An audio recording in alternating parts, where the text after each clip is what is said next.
This will be the last section before we start reviewing for your test. We are looking at a couple more linear programming questions. The difference today, though, is that we don't give you any of the inequalities. All right? We don't give you any of the constraints or any of the objective functions. So it's going to be important that you can pull that information from the word problem. Okay? First one says, Johnson's Produce is purchasing fertilizer with 2 nutrients, nitrogen and phosphorus. They need at least 180 units of nitrogen and 90 units of phosphorus. Their supplier has 2 brands of fertilizer for them to buy. Brand A costs $10 a bag and has 4 units of nitrogen and 1 unit of phosphorus, and brand B costs $5 a bag and has 1 unit of each nutrient.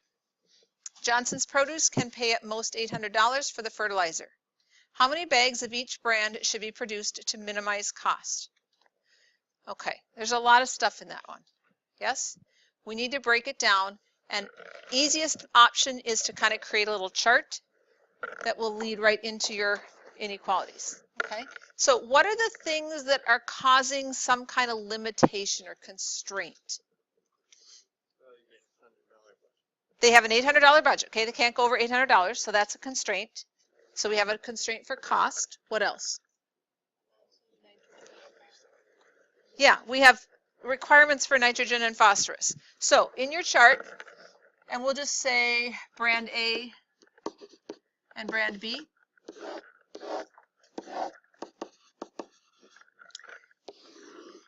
So we have a nitrogen requirement, we have a phosphorus requirement, and we have a total cost requirement.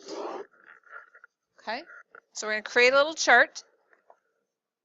So what do we know from brand A?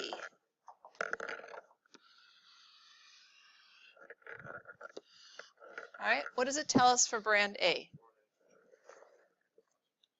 We get 4 units of nitrogen and we get 1 unit of phosphorus in each bag. And each bag costs how much? $10. Okay. What do we know about brand B? Cost is 5, it says. What else does it tell us? Has 1 of each. Okay. Now, the totals. Don't just put numbers in here. You also need to put inequality symbols. Are we above that or are we below that number? Okay. It says we need at least 180 units of nitrogen. What does at least mean? Yep. So our total is going to have to be greater than or equal to 180. How about for phosphorus? Okay, we need to be at least 90. And for cost?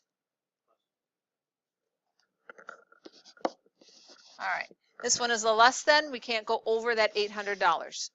Agree? Okay. What is it we are trying to minimize or maximize? We're trying to minimize cost. So this word problem is a little different than most because you have a constraint that deals with cost, but you also have that as your objective function. Usually they're 2 separate quantities, okay? But in this case, we are going to have to include cost in our constraints and also have it be our objective function. So each bag of A, brand A, costs how much? 10. And every bag of B costs 5. Yes? Okay. So we have A equals number of bags of brand A. And the B that we're using is number of bags of brand B. Okay? If you'd like to use X and Y instead, you certainly can. All right, so from our chart, we can write our constraints. What is the inequality that deals with nitrogen? For every bag of A that I buy, I get 4 units.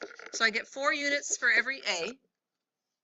I get 1 unit from every bag of B. And my total nitrogen has to be greater than or equal to 180. Agree with that? Okay, I'm going to use 3 different colors for my equations, for my inequalities. You might want to label them 1, 2, 3, use different colors if you have them. Okay. All right, second one, the phosphorus. We get 1 unit for every A, we get 1 unit for every B, and we need at least 90 units. And then for our cost, we spend $10 on every A, we spend $5 on every B, and we cannot go over $800. Okay, so do you see how the chart just kind of leads you right into the inequality? Okay, so set it up so that the types of constraints you have are your row headings, okay, and then your variables are up here as your column headings. Does that make sense? Then you're just reading straight across to write your inequality. There are 2 other inequalities that are considered implied constraints. Anybody know what they would be? Yes. We cannot buy negative bags of A, and we cannot buy negative bags of B. We could buy none, all right? We could buy 0 bags, but we can't buy negatives. So we actually have 5 inequalities, which if we were trying to shade 5 different inequalities, it's going to get pretty messy. What do these last 2 tell us? If A and B both have to be greater than or equal to 0. Yes. All right. It just implies that we have to be in quadrant 1, in our positive quadrant. Okay, so I'm not actually going to graph those 2, but I would expect you to list them as constraints. Okay. All right, what I'm going to have you guys do is make a table of values, a T-chart, finding your X and Y intercepts for each of your 3 inequalities before we do any graphing, because that's going to help us determine what kind of scale to use on our graph. All right, so let's make a table of values for our green one. All right, so if we put in 0 bags of B in our green inequality, we end up with 180 being divided by 4. What do we get? 180 divided by 4, 45. So we'd need 45 bags of A. Okay, if we buy none of the A, we would need 180 bags of B. Okay, for our red one, if we buy 0 bags of one, we need 90 of the other. Is everybody okay with that? Okay. And then if for our blue one,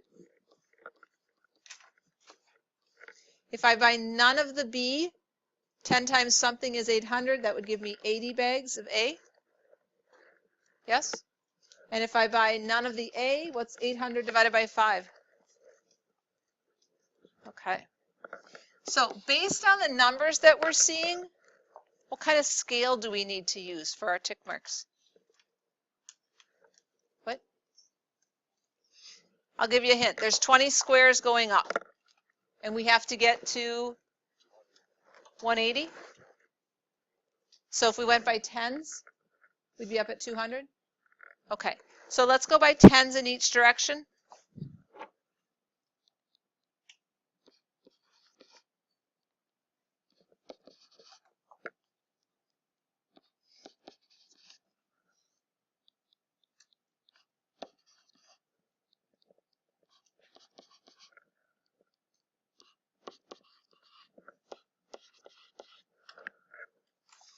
All right. So let's start with our green one. We're going to use A in place of X and B in place of Y. So along my horizontal axis, I need to go out to 45. And on my vertical axis, I need to go up to 180. Okay, take a minute. You need a nice straight line. Try to be as accurate as possible.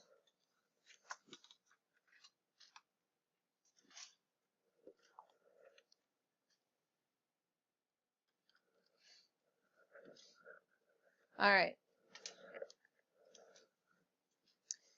For our red one, we have 90s for both.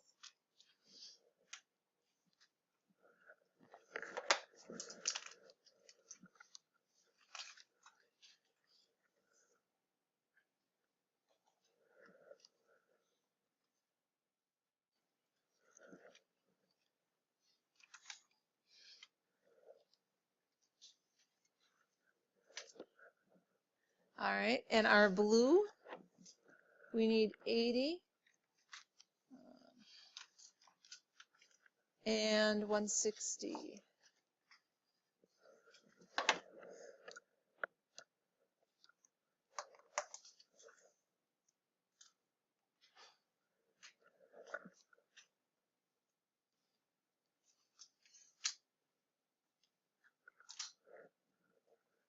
Okay.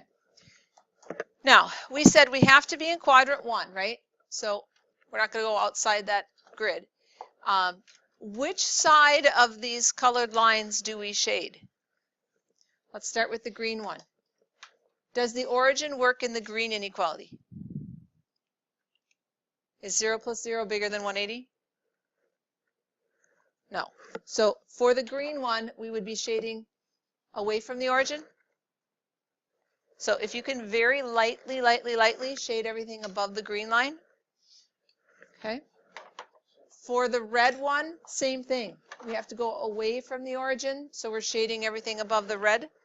Again, very lightly. And what about blue? Does the origin work for the blue one? 0 plus 0 is less than or equal to 800? Yes. So for blue, we're shading towards the origin.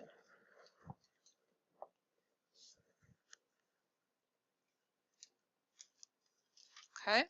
So what part are they all overlapping in? I'll give you a minute to get your graph drawn and figure that out. All right, so looking at our piece that should be our, what we call our feasible region, or where they all overlap, it should be this triangular section in here. Okay. What's the next step once we find that overlapping region?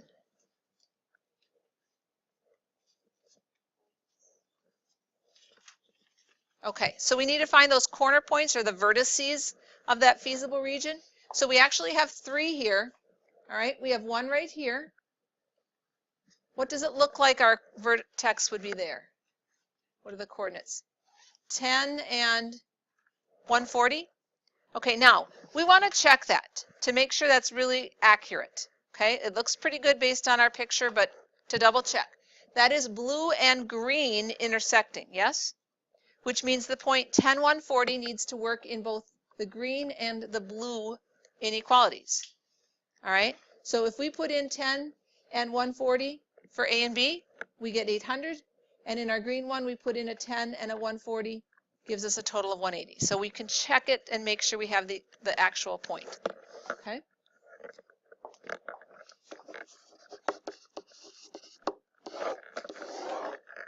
Okay, so we said 10, 140 is one option. Going back to our graph, what would be this point? I'm seeing 30, 60. Agree, disagree? Checking it in red and green. If we put 30 in here for A and 60, we do get 120.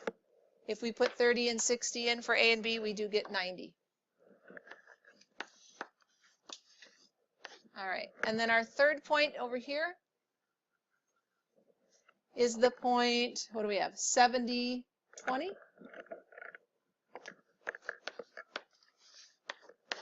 All right, checking that in, what was it, blue and red? 70 plus 20 gives us 90. 10 times 70 plus 20 times 5 does give us 800. Okay, so we found the right points. What do we do next?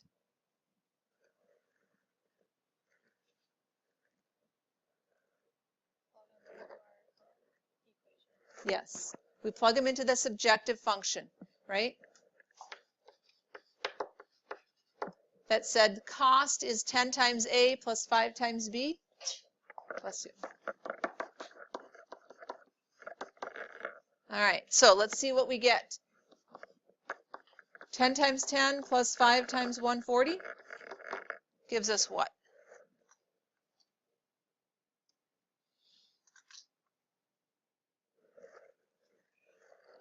Anybody?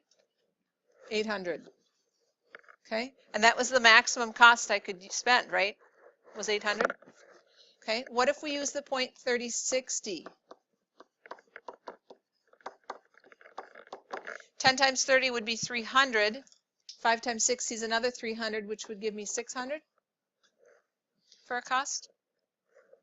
Okay. And other option that fits all my constraints is the 70-20 pair. So 10 times 70 would be 700, and 5 times 20 is another 100, so that also is 800. Okay? But what was my goal in regards to cost? It's trying to minimize it, right? So my best option, the minimum cost that I can get to is $600, and that's if I buy 30 bags of brand A and 60 bags of brand B. Okay. So minimum cost is $600. Need to buy, what did we say, 30 bags of brand A and 60 bags of brand B.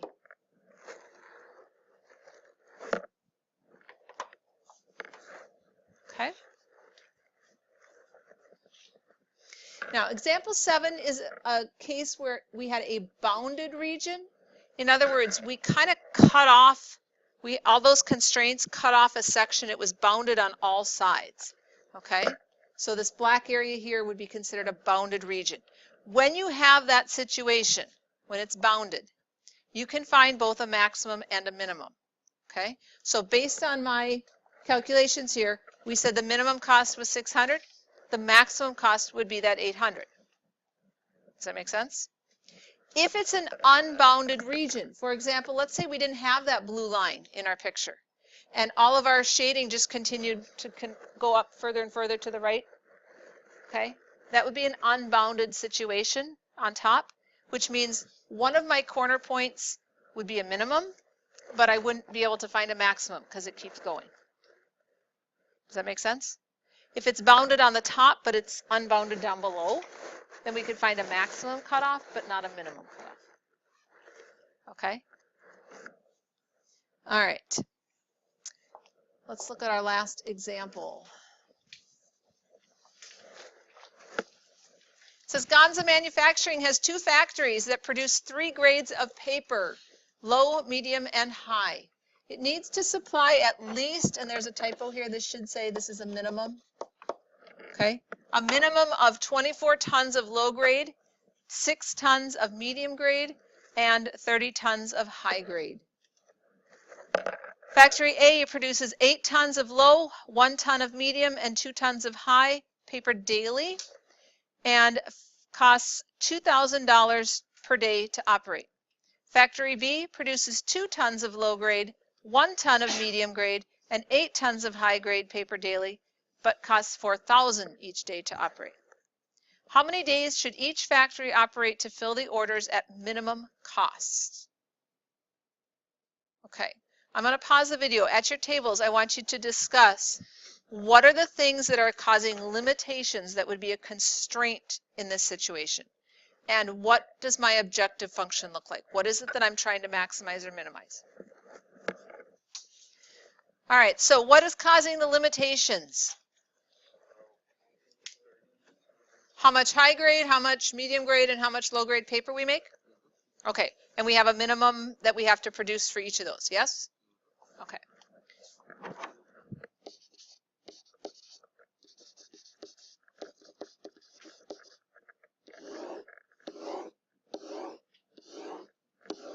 Okay, now, did you use A and B like in the last one, or do you want to use X and Y?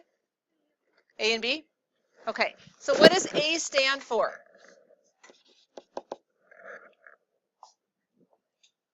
If you're saying A and B, what do they stand for? But what about factory A? The days that it is in operation, right? So A stands for the number of days factory A operates, and B is number of days factory B operates. Okay? You need to know that.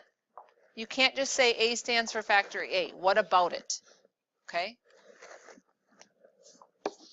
So we have A, we have B, and we have totals, yes? All right, so what do we know about factory A?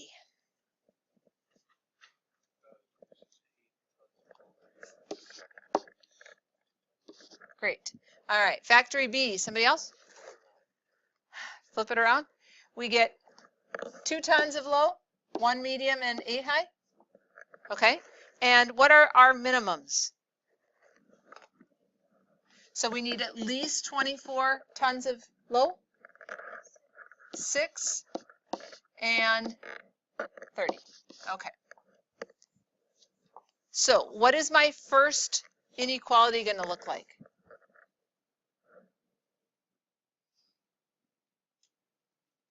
Read across your low grade. What's the inequality for low grade? 8A plus 2B. All right. Second one, 1A plus 1B is greater than or equal to 6. And our third one, 2A's and 8B's greater than or equal to 30. And then what were the 2 implied ones? Yes. All right. So again, we are looking at quadrant 1 for that part of it. So we need a table of values for our x and y intercepts for the red, green, and blue inequalities. Okay, I'll pause the video, give you time to figure those out. Okay, so for the red one, if we buy none of, or factory B doesn't operate, 24 divided by 8 would be 3. And if factory A doesn't operate, 24 divided by 2 would be 12. For the green one, we simply have A plus B being 6. So if one of them 0, the other one has to be 6. And for the blue one, 30 divided by 2 is 15. And 30 divided by the 8 is 15/4 or 3.75. Okay, we're going to have to be careful graphing that one because it's not as precise on our grid. We want to try to keep our lines intersecting correctly. Okay, so take a minute, graph each of those, and make sure you decide which side of that line you should shade. Okay, so I'm going to pause the video, give you time to do that as well. We're going to go by ones for our tick marks.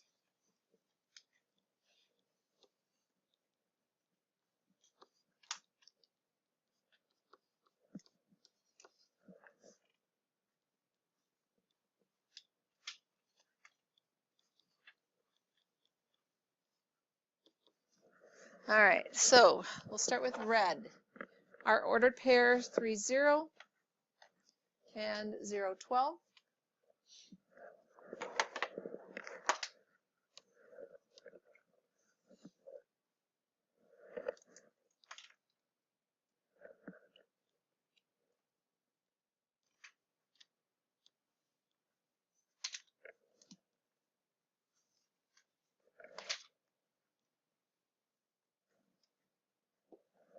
All right, for green, we have 6s for each one.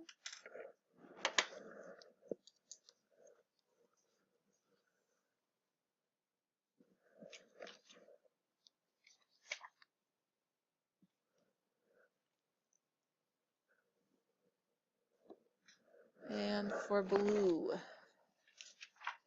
15 and 3.75.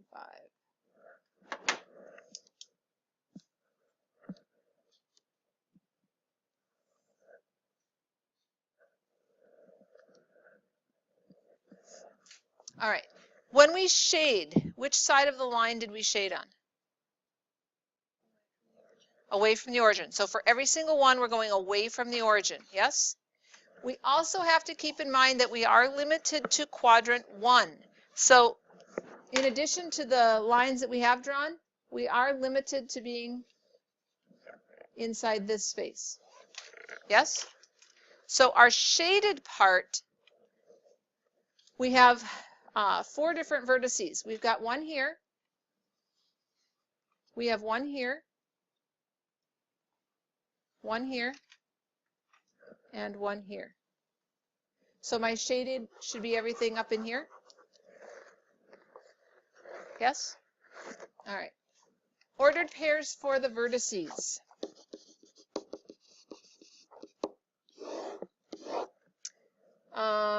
One on the top on the y-axis. We've got 0, 12. Next one down looks to be 2, 4. Next one looks like 3, 3. And last one, 15, 0. Agree, disagree? Do those look right?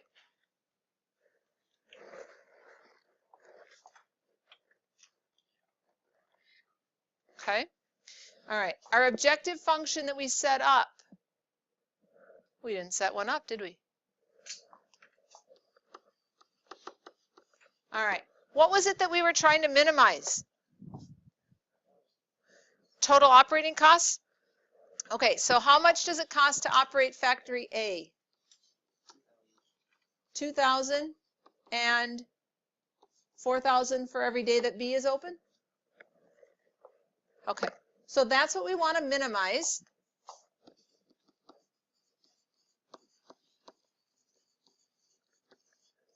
All right, so let's plug in our numbers.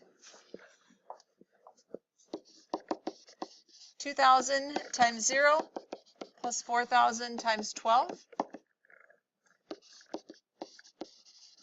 2,000 times 2 plus 4,000 times 4. 2,000 times 3 plus 4,000 times 3. And 2,000 times 15 plus 4,000 times 0. All right, well, what do we get for the first one?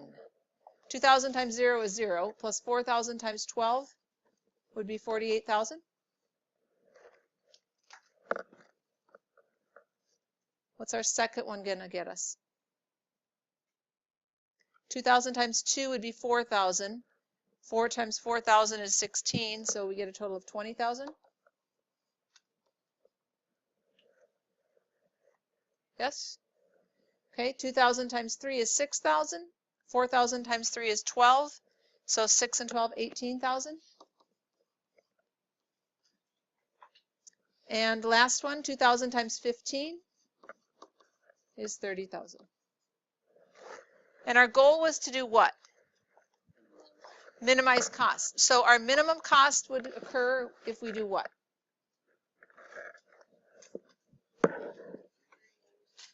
Three days of each. So factory A operates for 3 days, factory B operates for 3 days.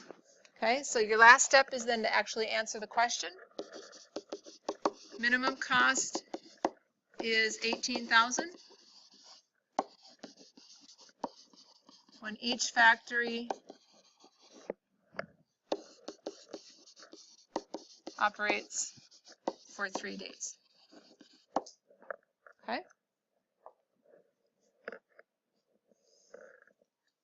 I'm going to add one other question to this quick. How much total tons of paper do we actually make if both factories operate for 3 days? Okay. How much low, medium, and high grade paper do we actually produce? Okay. So going back, this one was our low grade, the red one. So if we put 3's in, 3 times 8 is 24, 2 times 3 is 6, 24 and 6 is 30. We only needed to get to 24 tons. We've actually made 30 tons. So we've got 6 extra tons of the low grade paper that we've produced.